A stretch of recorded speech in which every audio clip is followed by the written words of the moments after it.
Hello, welcome back to my channel Musicpedia. मेरी आज की वीडियो का टॉपिक है सारना प्रक्रिया।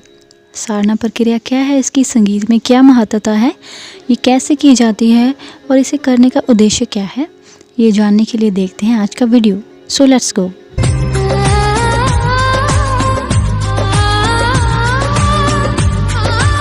तो क्या कभी आपने सोचा है कि हमारे विद्वानों ने 7 स्वर लिए हैं और उनकी 22 एक सप्तक में 7 स्वर और 22 श्रुतियाँ ली हैं, तो वो क्यों ली हैं? अगर ऐसे 22 ही श्रुतियाँ क्यों हैं, उससे कम या उससे ज़्यादा क्यों नहीं हैं? अगर ले गई हैं तो क्या उसका कोई प्रूफ है? तो आपके इस क्वेश्चन का आंसर ये सारना प्रक्रिया ही देती है, क्योंकि सारना प्रक्रिया की ही इसीलिए जाती है क्योंकि इसका उद्देश्य जो होता है वो यही बताना होता है कि एक सप्तक में 22 श्रुतियों की ही आवश्यकता होती है। तो सबसे पहले जान लेते हैं कि जो सारना प्रक्रिया है क्या। सारना प्रक्रिया जो है वो संगीत में बहुत ही महत्वपूर्ण है। इसका अर्थ होता है कि तारों को, तंत्रियों को उनके यथास्थान पे मिलाने से है। मतलब तारों के उत्कर्ष भाव उन्हें चढ़ाना और तारों का अपकर्ष भाव उन्हें चढ़ाना, यही सारना प्रक्रिया है। सारना प्रक्रिया जो है जो केवल तंत्री वाद्यों में ही की जाती है। ये बांसुरी आदि वाद्य पे नहीं की जा सकती। वीणा ही एकमात्र ऐसा साधन है जिस पे ये प्रक्रिया की जाती है। तो उसके बाद ये भी क्वेश्चन आता है कि ये जो सारना प्रक्रिया है ये कंठ से भी की जा सकती है कि नहीं की जा सकती। इसका ये होता है कि अगर हम 22 श्रुतियों को गले में से गाने की कोशिश करें तो हो सकता है वो उतना क्लियर ना हो, या हो सकता है एक व्यक्ति की श्रुतियाँ थोड़ी सी अलग हों और दूसरे की थोड़ी सी अलग हों।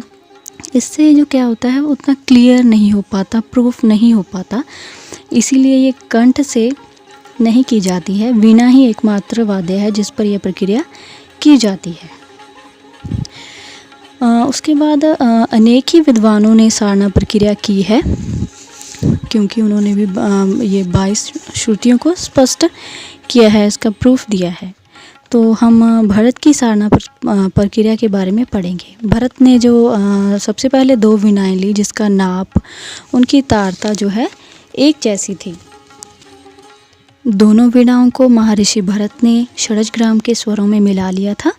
महर्षि भरत ने इन दोनों वीणाओं के नाम तो नहीं दिए हैं, लेकिन उनके नाम जो है महर्षि मतंग ने ज़रूर दिए हैं। उन्होंने बताया है कि पहली वीणा ध्रुव वीणा थी और दूसरी वीणा जो थी वो चल वीणा थी।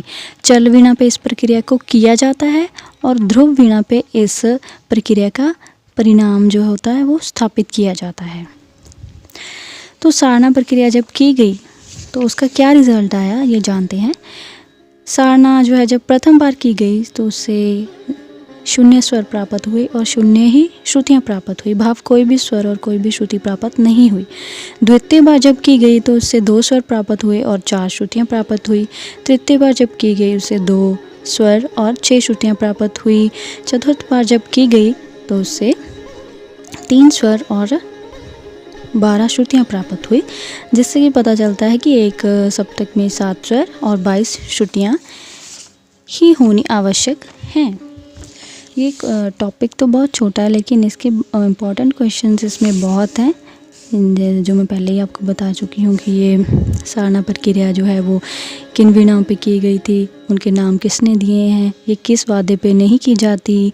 और एक ऐसे भी क्वेश्चन आते हैं कि प्रथम सारना में कितने स्वर प्राप्त हुए और कितनी श्रुतियाँ प्राप्त हुई, द्वितीय में कितने स्वर या कितनी श्रुतियाँ हुई, तृतीय में, ऐसे ही चतुर्थ में कितने स्वर और कितनी श्रुतियाँ प्राप्त हुई।